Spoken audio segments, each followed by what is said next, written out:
Bom, então vamos embora. Tem bastante coisa legal essa semana, hein, Cris? Bom, vamos lá. Falando de governança e segurança, inteligência artificial, machine learning e outros, né? Na verdade, assim, tudo que sobrou, né? Tudo que teve pouquinha coisa, a gente colocou aqui. Em geral, governança e segurança tem bastante coisa. Não foi o caso dessa semana, né? Então, vamos falar das novidades. O Lex, que é o serviço de transcrição da AWS, né? De texto para voz, agora, de voz para texto, né? Agora ele suporta uma nova língua, né? Toda semana a gente está falando de uma linguagem nova, né? Toda semana não, exagerei. Semana passada a gente falou de inglês com ênfase em australiano e agora é a vez do inglês com ênfase em inglês da Inglaterra, né? Inglês britânico. Bom, uma pequena mudança, mas faz sentido para quem tem alguma aplicação aí que utilize, que se coloca mais com o povo britânico, ou aquelas aplicações que você tem a opção de escolher múltiplas línguas, né? Então, é uma opção a mais ali de língua para as transcrições automáticas. Novidade básica. Não, isso é importante porque quando você fala de sintetização da voz, né? O fato de ter os idiomas próprios, né, faz com que a compreensão da linguagem natural fique melhor. Né? Exato. Parece bobagem, né? Mas é a mesma coisa que a gente, por exemplo, transcrever algo igual um blog, por exemplo. Hoje você consegue integrar aí, fazer a tradução de um blog, por exemplo. Você deixar lá o botãozinho para ele transcrever ali o blog. Bom, vamos lá.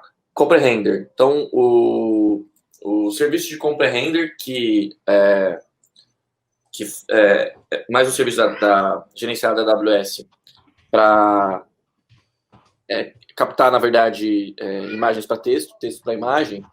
O Comprehender agora ele suporta, ele tem suporte a pseudonimização, né? Então você consegue agora mascarar o dado na hora da transformação, né? Então você tem a possibilidade de, por exemplo, se entrar um dado CPF, você não colocar o dado CPF, né? Você tirar o dado ou embaralhar o dado, criar um dado randômico ali para poder pseudonimizar na hora da conversão, né?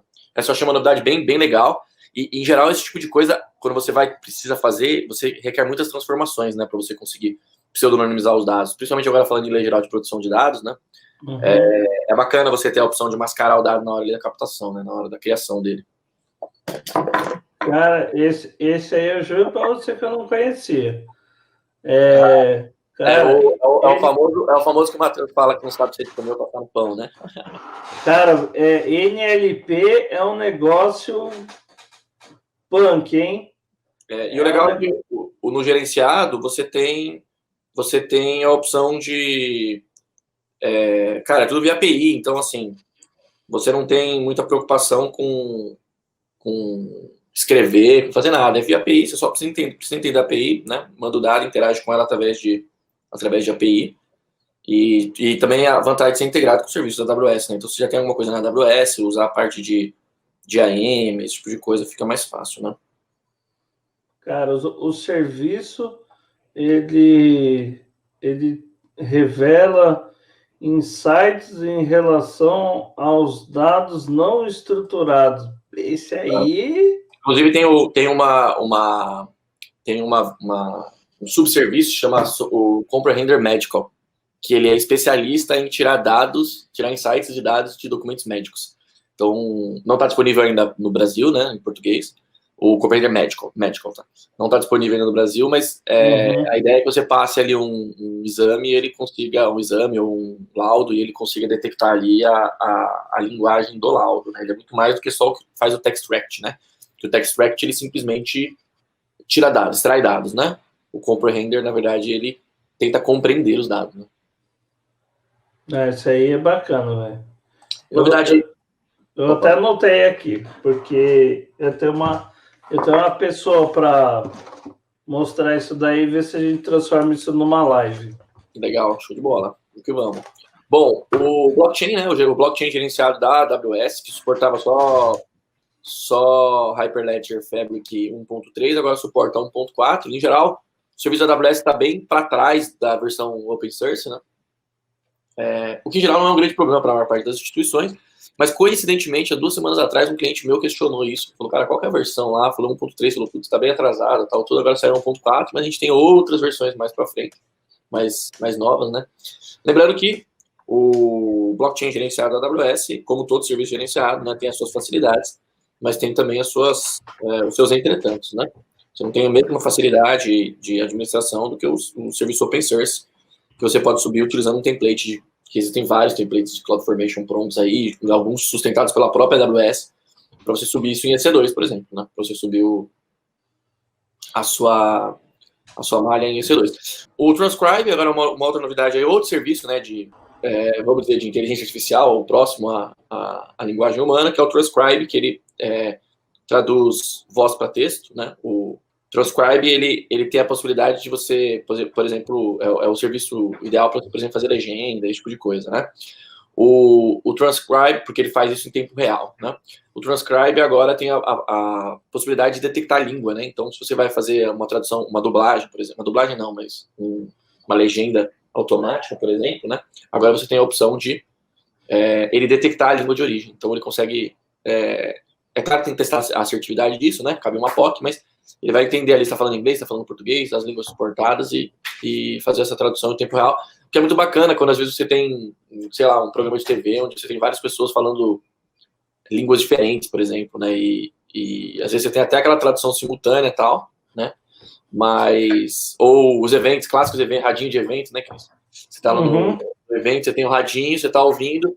Putz, talvez você não precise mais, né? Talvez você possa, o cara tá falando ali na língua que for e aquilo ali já vai ser legendado ali no telão, por exemplo. E o quanto isso ajuda na inclusão de pessoas, né? Esses tipos de serviços são serviços que a gente pensa assim de uísque sachê, mas não, ele tem uma importância muito grande e a maturidade de um serviço desse, cara, ajuda muito, porque às vezes esse é o tipo de coisa que você não pensa você não pensa no agora, né? Aquele pensamento fora da caixa, eu que faço parte do TDC há muito tempo, é um típico do serviço que, tipo assim, cara, ajuda demais.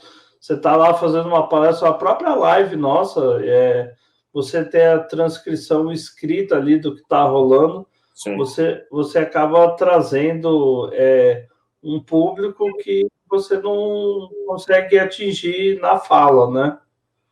Sim, exatamente. E aí, pô, a questão de detectar, porque às vezes é difícil, né? Mesmo sistemas que você tem, você pode setar ali para ele fazer a transcrição, que já estão cada vez melhores, né? Mas a possibilidade, a novidade aqui é que ele agora detecta ele consegue identificar a voz, né? A língua e traduzir baseado nela. Então você não precisa ficar presetando ali, né? Colocando, agora tá falando chinês, falando gringo. Legal. Bom, outra novidade é o AWS Detective, né? É um serviço que busca insights em comportamentos dentro da plataforma da AWS. Então ele busca insights de segurança, claro, né? Então ele checa várias coisas, inclusive outros serviços de segurança também da AWS. E a novidade é que agora ele está checando também a role session, né? Porque o Detective pegava muita coisa de usuário, né? De login, usuário que logou, perfil de login, usar inteligência artificial para detectar padrão. O cara se loga todo dia, tal horário. Hoje ele logou de madrugada ou no final de semana. Tem algo estranho, né? Mas ele não fazia isso na session de role, que a gente está usando cada vez mais, né? Então você usa um serviço terceiro para se logar, ou um SSO em outra conta da AWS, aí você usa uma role para assumir a segunda conta, vamos dizer assim, né? Então agora ele também detecta isso. Não é um pequeno passo para o mundo, mas um grande passo para a humanidade. Então, assim, é uma novidade pequena, mas que traz um potencial ainda maior para esse serviço que é o Amazon Detective, que eu confesso que é um serviço que está sendo pouco utilizado ainda, né? A gente teve 2 casos aí de uso de Detective, o que é muito pouco no universo de cases, projetos, tecnologias que a gente toca no dia a dia, né? Então, mas é aquela coisa, né? O serviço, em geral, vem para capado de funcionalidade, aos poucos ele vai ganhando funcionalidade ao longo do tempo. Então, muito, muito legal essa novidade, e passa a fazer um pouco mais de sentido o uso do Detective até, né? Exato, ele consegue. É um audit, né? Com aqueles plugins, com aqueles outros serviços ali de inteligência, né? O audit, o Cloudflare faz o próprio audit, né? Vamos dizer assim. Mas O Detect ele tinha insights mesmo, por isso ele vai lá e olha e fala assim, puta. Ele te traz o monitoramento, né? Ele te traz o feedback, ó, dá um zóio nisso daqui. Isso aí, exato. Mais para Elasticsearch, com algumas funcionalidades ML, essas coisas, né? Bom, outra novidade, né? O ABAC está cada vez suportado em mais serviços, né? Então, o ABAC é a forma de você gerenciar serviços da AWS e dar permissões de serviços baseado em atributos, né? Então, por exemplo, uma conta que esteja tagueada... na verdade, assim, a novidade é que dentro do Organization ele não suportava tag, né? Então, as contas que estão dentro do Organization você não conseguia suportar. Então, veja, uma abstração muito grande isso, né? A conta inteira ser tagueada, então... Normalmente você tagueia coisas dentro da conta, né? Mas com o Organization, a conta passa a ser um objeto. E agora o objeto suporta tagueamento na criação. Eu sempre falo tagueamento na criação, porque no passado, tudo que era lançado lançava com tagueamento, mas não era permitido taguear na criação. Então o Organization já veio com essa funcionalidade de taguear na criação. E agora você consegue dar permissões baseadas em atributos, né? Em metadados. Então, ao invés de você dizer assim, olha... o usuário Flávio tem permissão de acessar essa conta, o usuário Flávio tem permissão de acessar esse EC2, o ABAC ele diz o seguinte, os usuários que têm a tag grupo igual a admin têm permissão para utilizar esse serviço, esse recurso. Essa é a funcionalidade do ABAC, né? Então ele permite com que você sete permissões baseada nos atributos do próprio recurso que irá acessar o serviço, né? Que nesse caso é o próprio usuário. Então, uma vez tagueado ali o recurso, colocado... a gente fala metadados, mas em geral na AWS a gente usa tag, né? O metadado principal da AWS é tag. Então, tagueou ali, tá valendo, né? Então, tagueou um banco de dados, aquele banco de dados pode ser acessado. Então, a ideia é que você tenha ali alguém que fique só gerenciando as tags e não precisa ficar, mexendo em política. E até você facilitar a automação disso, né? Fica mais fácil você, ninguém tem permissão de pôr tag padrão. Ninguém consegue pôr a tag grupo. Ninguém consegue mexer na tag grupo. Só o usuário ou os usuários de segurança da informação. Todos os recursos da tua organização. Beleza, perfeito. A partir de agora, o cara não precisa manjar de policy, não precisa fazer de nada, né? Alguém estrutura a policy para ele e ele simplesmente... Então, você separa ali quem é o especialista em políticas, em regras, na parte técnica, e quem é o especialista em definir quem pode ou quem não pode fazer algo. Agora, computação, networking, storage, o que a gente teve essa semana, né? Uma novidade bem legal, parece bem simples, mas quem já passou por isso vai saber exatamente o que eu estou falando, né? Agora a gente pode passar condição no S3 baseado no owner, no proprietário, né? Quem nunca estava numa conta acessando o S3 da outra e acabou criando os objetos, os serviços dentro do bucket S3 da outra conta, mas não se ligou que estava logado com a conta de origem, né? Ou até numa automação, né? Num script, numa automação, ou principalmente quando você está copiando coisas de uma conta para outra, né? E aí, quando você faz isso, você acaba deixando o recurso lá na outra conta, mas somente a conta de origem tem permissão de acessar. Então, nem a própria conta, nem o root, nem o admin da conta tem permissão de acessar os próprios objetos que estão dentro dela, né? Então, esse era um erro muito comum e de difícil diagnóstico, né? Porque, putz, né, vai saber de onde você criou o negócio. Exato, tem um atributo até, Cris. Você entra lá no objeto, você vai lá, tem o owner, no owner tem a conta, só que a conta, ela vem o ID da conta. Então você tem que. Se você não tá ligado qual é o ID da conta, então você tem que ir lá olhar qual é o ID da conta que você tá. Peraí, não é o ID dessa conta. Você tem que falar com o dono da outra conta. Agora já tem a opção de condição, né? Na chamada de API, logo na WSLI e tudo mais, tem até uma chamada de WSLI aqui para vocês verem, né? Então você tem uma condição, tá vendo? Você passa agora a condição. É uma bobagem, mas que traz uma e os aplicativos, né, interfaces gráficas agora vão suportar isso também. Então, parece uma bobagemzinha, mas você consegue agora mandar o atributo desde que a conta de destino seja igual a tal, por exemplo, né? A conta que está entrando seja a conta tal, para não ter erro. Porque senão perde a segurança, né? Exatamente. Você acaba ficando... o grande problema... Assim, eu já peguei problemas de troubleshooting mesmo, né? Na hora de uma virada à noite, no meio da madrugada, vai lá, faz, quando vai fazer os testes funcionais, não está funcionando. Até entender ali o que não foi previsto, né? É que na hora da cópia ali não foi previsto que quando copiou de uma conta. Então, a questão é, se você vai copiar, a gente sempre dizia isso até agora, né? Se você vai copiar o dado da conta A para a conta B, vá na conta B e puxe da conta A e não o contrário. Porque aí você já traz para o owner certo, né? Mas é muito comum a gente fazer essa inversão.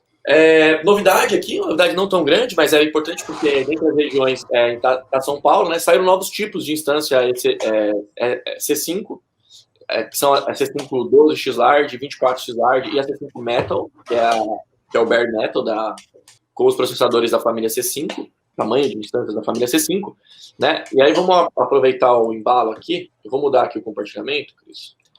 Então as instâncias do tipo C5, né?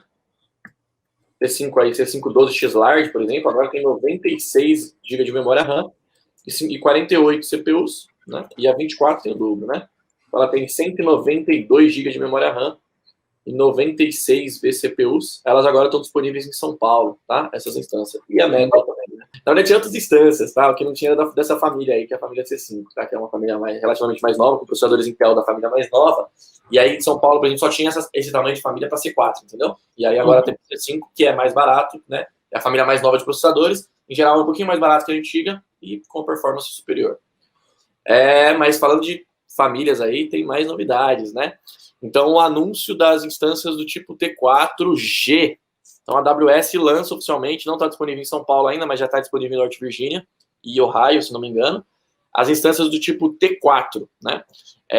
As instâncias do tipo T4 vêm agora só na versão G, né? Que é a versão que vem com os processadores Graviton de segunda geração, os Gravitons 2, que são processadores da própria AWS. Então, veja, aqueles processadores que a gente tem tanto falado lá das instâncias M5G, R5G e C5G, agora estão disponíveis na versão mais econômica desse processador, que é a versão com processadores compartilhados, né? As instâncias do tipo T são as instâncias mais econômicas da AWS, porque elas têm processadores compartilhados. Então, ela tem uma lógica ali de crédito do CPU, onde você pode, durante um período, usar 100% do CPU. A partir do momento que você estoura esse limite, você pode escolher comprar mais créditos ou travar o seu processador lá a cerca de 20%.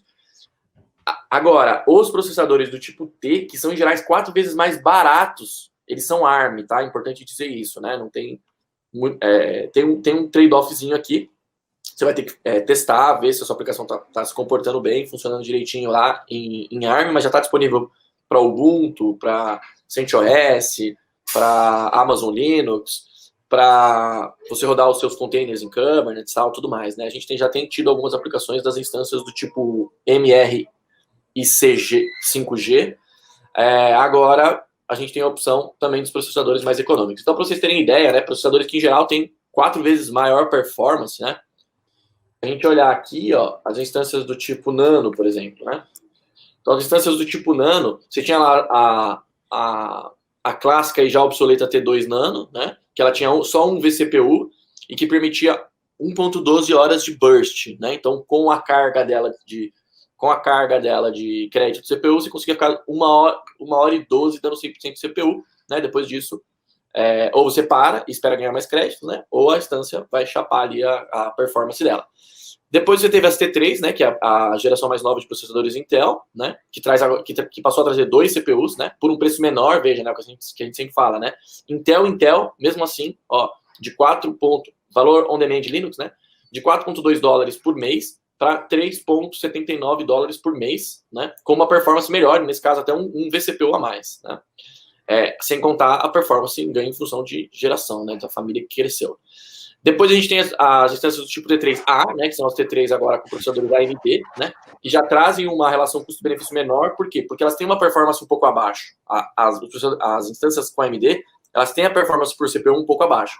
Porém, isso é compensado no preço, né? Então, o preço é um pouco mais barato. Agora, as instâncias do tipo T4G, elas têm a performance até 7 vezes melhor do que as instâncias T3, por um preço menor do que os processadores AMD, né?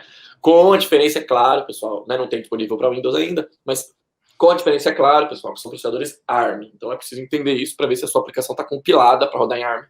Se os seus... É claro que a maior parte do serviço que a gente utiliza, né? O próprio Docker, controller, agente do Kubernetes, Nginx, Apache, tudo isso já existe para ARM, é claro, mas, né, é importante você entender que, dependendo do caso, é importante você testar e homologar. Mas, agora, pergunta, Cris, por que você acha que a AWS traz processadores tão mais performáticos, mais baratos na família aí dos processadores Graviton? Já te ocorreu aí por quê? Assim, processadores baseados em arquitetura ARM, eles são nativos para nuvem, né?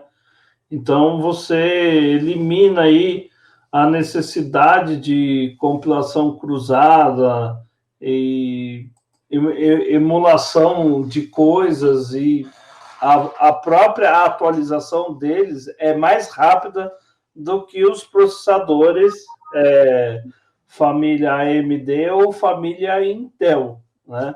E esses processadores baseados na arquitetura ARM são processadores, até onde eu vi, que é usado para trabalho, principalmente microserviços de grande escala, essas coisas, onde que rola uma melhor performance nesses caras, né? Além de tipo, você tem aí você tem 40% de melhor custo nesses processadores, né? Por exemplo, na T4G aí, você tem 40% em relação às instâncias T3. Exato, porque o que acontece, Cris, é por esses motivos, a AWS foi lá na Apuarana, adquiriu, né, essa empresa, para desenvolver os processadores específicos para cloud, por todas essas características que você falou, que são características que já se mostraram mais eficientes para workloads modernos, né? É o que a gente fala, né?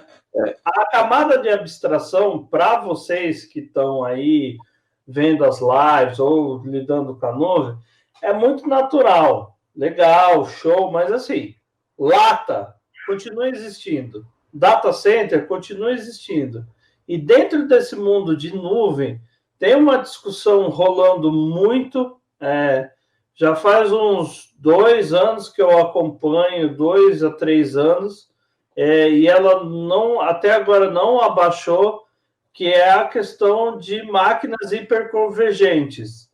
E tem estudos, né, que apontam que processadores que são da família ARM são processadores que se adequam mais a máquinas hiperconvergentes, que geralmente são essas máquinas que são usadas na computação em nuvem, né? Então, obviamente, você precisa saber, e essa informação na Amazon não é escondida, tipo, todas as instâncias lá que terminam em A, elas são de AMD, né? Tem até a família, para cada família tem até o processador, a bolacha mesmo, né? Algumas bolachas são específicas, né? São compradas pela Intel especialmente para a Amazon, mas você tem lá o modelo, igualzinho você tem lá no site da Intel, você tem todas as informações do processador. Justamente para você ter essa capacidade de saber que tipo de arquitetura você vai fazer, né? Nessas máquinas T4 aí, obviamente você não vai pôr um banco de dados gigantesco. Aí uma M5G, que vai ser o mesmo processador da T4G, porém não compartilhado, né? Dedicado mesmo, tal. Uhum. E em geral com mais processadores, mais core. Mas aí, Cris, só para concluir, aí tem no final das contas, né? É por isso que a AWS escolheu esse tipo de processador para investir e tal e tudo mais, né? E aí, no final das contas, a gente tem o resultado final, né? E o resultado final diz o seguinte, cara. Primeiro, a Amazon produz esse processador. Ela mesma fabrica. Então, naturalmente, ela vai, né, ter uma empresa a menos no meio do caminho para ganhar dinheiro com ele, né? E uma outra coisa, né? Os processadores ARM são muito mais econômicos, né? O consumo de energia dele por clock, ela é muito menor, né? Ela é muito mais baixa. Então, faz com que certamente o maior custo da AWS hoje aí deve ser em função de energia, né? Um dos maiores custos aí deve ser em função do consumo de energia. Pelo menos o que deve ter a maior relação entre o billing deve ser o custo de energia, né? Então, se você está pagando menos, se a Amazon está pagando menos, ela tem a condição de repassar isso por um preço mais econômico. Tudo que Para quem acompanha o universo internet dos trem, né? A maioria das coisas que rodam lá são em processadores ARM. Não, também device, né? Dispositivos pequenos, IoT, né? Dispositivos embarcados, tudo ARM em função do consumo de energia, né?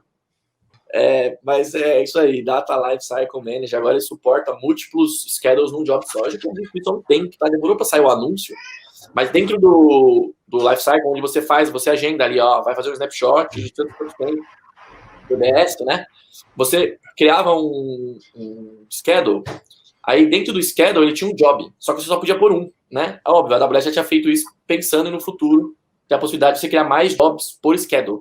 Então, vamos supor, se eu quisesse fazer um grandfather, father, son lá, o GFS, né, o backup, fazer esse backup agora, no passado, você precisava criar 3 schedules. Você precisava criar um schedule diário, um schedule semanal, um schedule mensal. Agora não, né? Agora faz sentido. E aí cada schedule com um job dentro, né? Ficava meio estranho, né? Agora, né, agora tá certinho, né? Então agora fez sentido ter esse job lá dentro do schedule. Então, você consegue criar um job, sei lá, backup servidores Windows, por exemplo. Aí você cria lá dentro backup servidores Windows, ou servidores não autoescalados, por exemplo.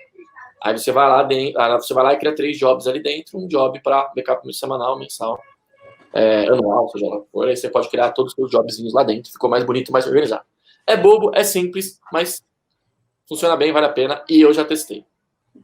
Uma outra novidade aí, né? Devia estar em compliance, na verdade, né? O Enforcement de Encryption via IAM, né? Falei que não teve muita novidade de governança e segurança, mas essa é uma delas e está aqui no lugar errado, provavelmente, né? Apesar de não deixar de ser storage, né?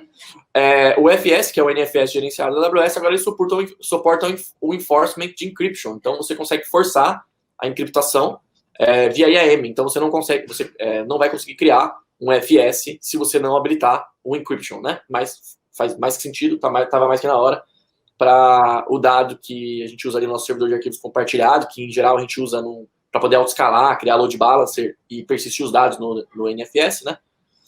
Agora você pode obrigar que quem criou não cometa o erro de criar sem habilitar a encriptação.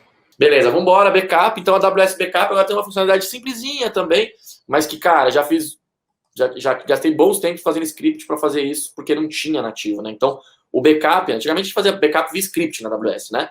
Agora você já tem o AWS Backup e o Lifecycle Manager que fazem isso para você, não precisa mais se preocupar em você fazer a chamada ali, nem via API, nem via nada, nem via WSLI. Mas, o que acontece? Eu tinha um problema do disco, né? Das tags. Então, eu tenho lá um EC2, que esse EC2 está com a tag proprietário Cris. Aí, na hora que a gente faz o backup, se eu não tomar esse cuidado, o backup não tem a tag Cris. Então, o que acontece? O Cris vai pagar o EC2, mas não vai pagar o backup. Quer dizer, no centro de custo ou na organização da empresa. Ou, quando a gente falar de ABAC, né, ele não vai ter nem permissão para mexer nos backups dele, porque se ele não tem o metadado dele, se não trouxe o metadado dele, né, se não trouxe o que identifica a propriedade dele, então esse cara vai ficar sem. Então, a gente tem esse problema, e aí é muito comum a gente pegar clientes, a gente olha que o billing tem muito custo não tagueado, né? E aí a galera fica, peraí, mas eu tenho que ratear o backup do outro, né? Aí a gente ia lá, criava um script, automatizar, olhar qual é a tag e na hora de trazer o backup já tagueado, né?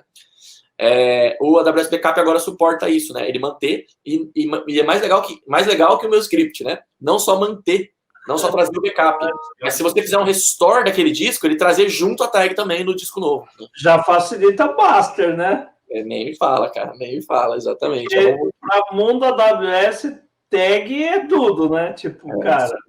Imagina lá, a gente falou na quinta, né? A gente falou sobre isso, né? Mostrando para taguear tudo. Aí você faz os backups e não tagueia. Aí não tem tag. Aí chora. Exatamente.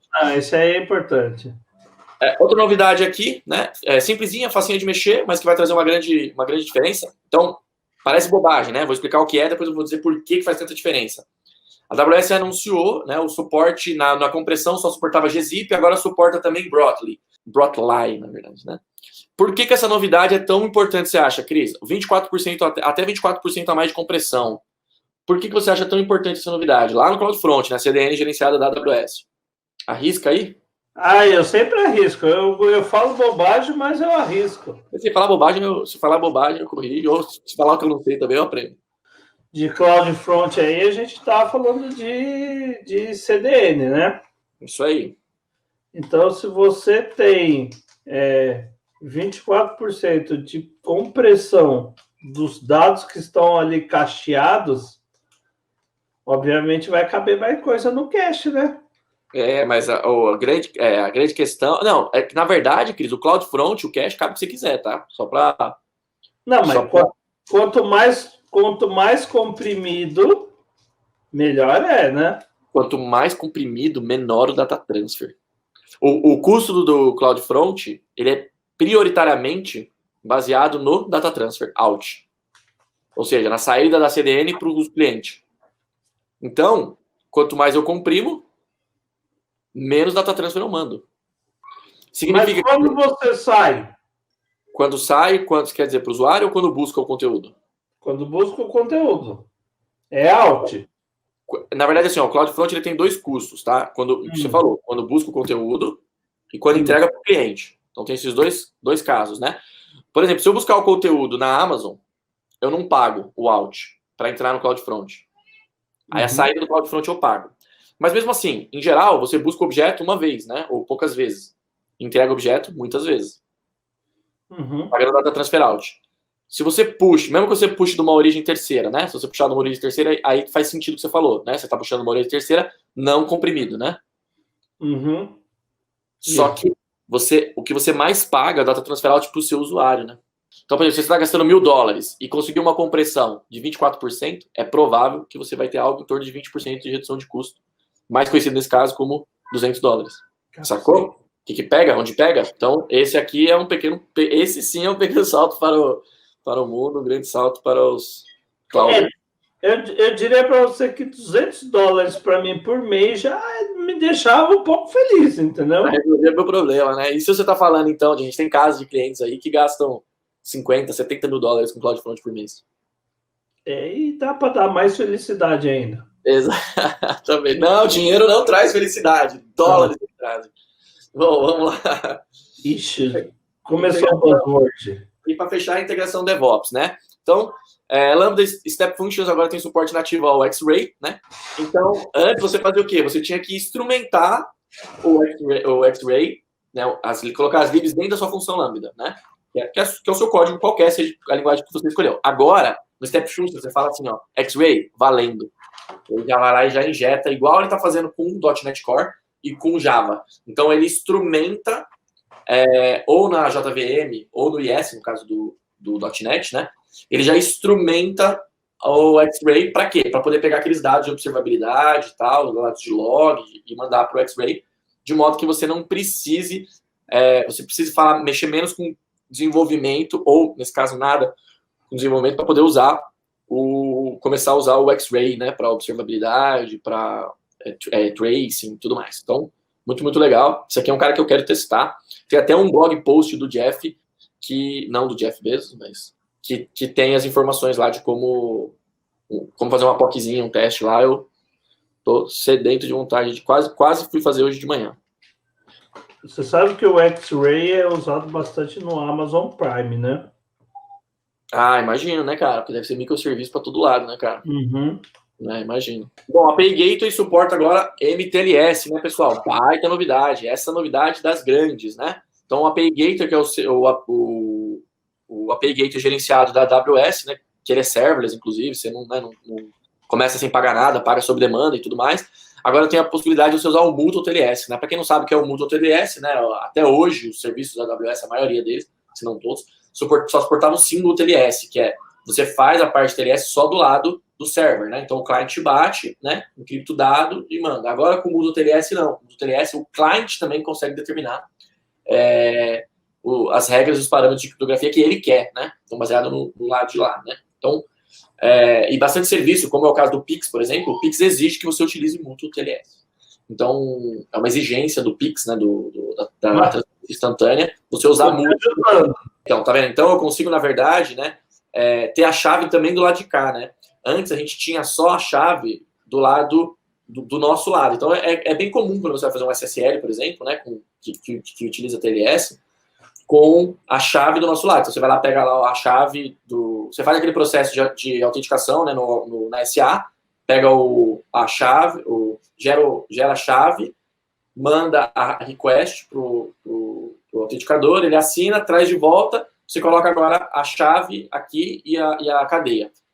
Mas, veja, você só tem a chave do teu lado, e a cadeia é a cadeia que garante o órgão certificador. Não tem nada a ver, o órgão autenticador, não tem nada a ver com o cliente, certo? O cliente não tem uma chave, né? Lá no browser o cara não tem uma chave dele que ele passa para você. Então, o Mútuo TLS vai fazer exatamente isso. É claro que ele é utilizado em geral mais para aplicações site-to-site, onde você não dá para o seu usuário uma chave, mas é possível que você faça isso também com, por exemplo, assinatura eletrônica, esse tipo de coisa, para que você tenha a chave do cliente, né? Para que essa comunicação seja criptografada baseado no Mútuo TLS, na verdade, no TLS de lá para cá e de cá para lá. E é uma autenticação no tráfego também. Então, você tem muito mais segurança aí. Inclusive na requisição, né? Você tem coisas aí que, para quem gosta de fazer umas artes aí, né? Exato. No próprio post, get, já está tudo criptografado, já tem um monte de coisa aí para você ter que fazer alguma arte. Voltei na sua apresentação. Vamos lá. E aí, agora, um anúncio bem interessante, né? O Docker Desktop, né? A Docker intensificou a colaboração com a AWS, né? Já teve lá no caso do próprio comando Docker, que agora te permite subir o binário do comando Docker, te permite subir agora, por exemplo, containers não locais, mas containers no Fargate, por exemplo, ou no ECS. E essa colaboração aumentou agora. Então, um monte de recursos, como o próprio EKS, o próprio Fargate, ECS, o ECR, agora estão disponíveis lá no Docker Desktop, né? O Docker Desktop é um aplicativo que você pode rodar para te apoiar e gerenciar os seus recursos, os seus containers lá na hora que você está trabalhando com eles, desenvolvendo, testando e tal, tudo mais. E olha que legal, agora você não necessariamente você vai usar no seu Docker Desktop, os containers estão na sua máquina. Ela pode gerenciar Dockers, containers e registro que estão agora, tal qual ele fazia no Docker Hub, né? Agora ele pode usar o Docker ECR, mas ele também pode usar o container lá do lado da AWS. Então, bem, bem legal essa novidade aí. E mais legal do que a própria novidade em si é a proximidade da comunidade com a AWS, né? Que é desenvolvedor ativo, inclusive, do próprio projeto. Cláudio Hutchinson. Essa novidade é uma novidade que nós já usamos, né? Num projeto de um cliente nosso aí, o Marcão aí, colaborador nosso. Outro dia me mandou, eu tomei, caí para trás, falei, cara, o que é isso aqui, cara? Bruxaria, né? O CloudWatch, antes você precisava logar, né?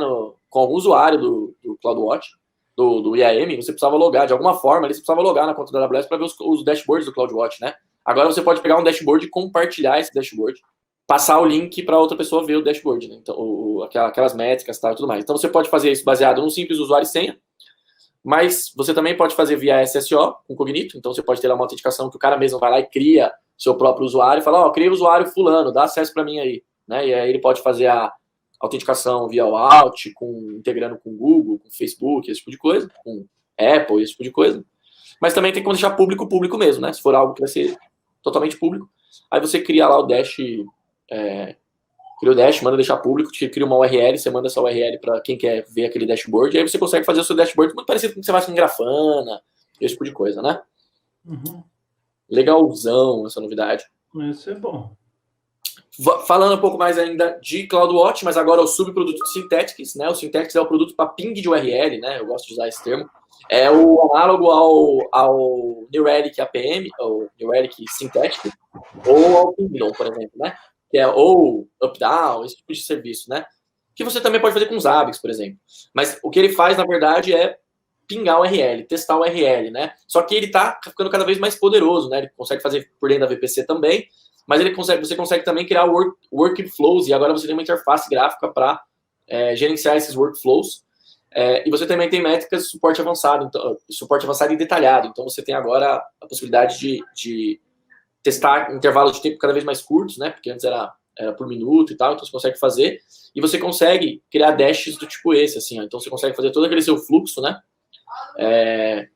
Seu fluxo de teste, então logar no sistema, logar no site, ver se o site está rodando bonitinho, Você consegue passar os atributos ali, dizer como é que vai, como é que não vai, fazer mandar o token, JWT, passar parâmetro, trocar cookie e tudo mais, e aí você tem esse fluxo para testar se efetivamente, fazer um teste sintético, né? Para você testar se realmente está efetivo ali o teu funcionando bem. Então, novidade legal, serviço legal. Em geral, a gente usava serviços terceiros para isso, né? Agora o sintético está ficando mais robusto, o que vai permitir que a gente utilize mais ele. Fora, né, todas as integrações que já tem prontas com a AWS. Agora, falando de database, para finalizar, o RDS SQL Server agora suporta o SSRS, que é o Server Reporting Service, né? O pessoal de Microsoft adora aí esse módulo do SQL Server, que ele estava suportado ele não era suportado, nós anunciamos aqui o suporte só na versão mais nova, que é 2017, do SQL Server, agora está suportado na versão 2016. Ainda de SQL Server, né, agora a gente tem a possibilidade de fazer o backup e restore das RAID réplicas, né? Então eu consigo fazer os backups e restore baseado nas RAID réplicas e não no Node Master, né? Ou no Node Master com seu standby, né? Então a regra até hoje era assim: se você tinha um SQL Server RDS, se ele estava com multi-AZ, beleza, o backup vinha do standby, não onerava o master. Se você não tinha multi-AZ, mas você tinha um master e uma réplica de leitura, azar o seu. O backup e restore ia ser feito só baseado no master e ia onerar, claro, a sua produção, o seu transacional, né? Agora você pode fazer na réplica de leitura, né? Uma novidade simples, já estava disponível para MySQL, Postgres e tudo mais, mas para SQL Server ainda não, agora está. Outra novidade, dentro do Glue, né, a ferramenta de ETL serverless da AWS, agora o Data Catalog dele, né, ele tem um serviço de Data Catalog, onde você permite você catalogar as informações ali, então ele vai lá por exemplo, no seu S3, busca os dados que tem lá e cataloga, né. Olha que curioso, né, ele tem agora índice, né, então assim, parece estranho, né, parece uma curva natural das coisas, né, cria-se um banco de dados, depois cria-se o índice para ele, porque não tem muito para onde correr, né, cara? Se você cria um livro, criou-se um livro. Quando ficou difícil de pesquisar, criaram-se um índice, né? Criou-se o Oracle, né? Ficou difícil de pesquisar, criaram-se um índice. Agora criou-se o Data Catalog do Glue, começou a ficar muito grande, lento, né? Para pesquisar grandes volumes de dados que são catalogados ali, criou-se o índice. Agora o índice traz essa possibilidade de você trazer de forma mais performática só o índice e aí buscar o dado que você quer e fazer consulta no índice, no dado efetivo. Vamos embora pro índice. É o jeito, né? Então, não tem muito pra onde correr, né, cara? Não tem pra onde correr. A ciência é a ciência, não tem jeito, né, cara? Queria ser coisas novas, é claro, mas tem coisas que ainda acabam seguindo o fluxo natural das coisas. Bom, não vou me estender aqui porque o tempo já estourou. O Aurora MySQL agora suporta Parallel Query na versão SQL 2.5.7. Também falamos sobre essa novidade, né? Que é um recurso do Aurora para você poder fazer queries paralelas. Então você faz uma query só e aí paraleliza essa query, né? E pode, no caso da demonstração, por exemplo, tinha um exemplo lá de uma query de 2 horas. Claro, uma query mal escrita, mas uma query de 2 horas. Que com o Parallel Query ela é retornada em menos de 2 minutos, né? Então ele é um atributo que você habilita que para diversos cenários ele traz ganho de performance. Elasticsearch gerenciado da AWS agora suporta o Audit Log, que é um módulo que já existe no Elasticsearch da Elastic, né, na versão 6.7 para cima, se não me engano. E agora, né, quando você tem o Elasticsearch gerenciado dentro da AWS, você vai aos poucos ganhando as features do Elastic, da própria Elastic, né? Inclusive da versão licenciada dele, né? O Audit Logs é um exemplo desse, que ele suporta uma porção de coisas, ele traz para o próprio dado do Elasticsearch os dados de auditoria de usuário e tudo mais. Cris, obrigado demais pela ajuda que você deu antes aí e pela contribuição, pelos comentários. Pessoal, obrigado demais por participarem, por me ouvirem. É isso aí. Vamos que vamos.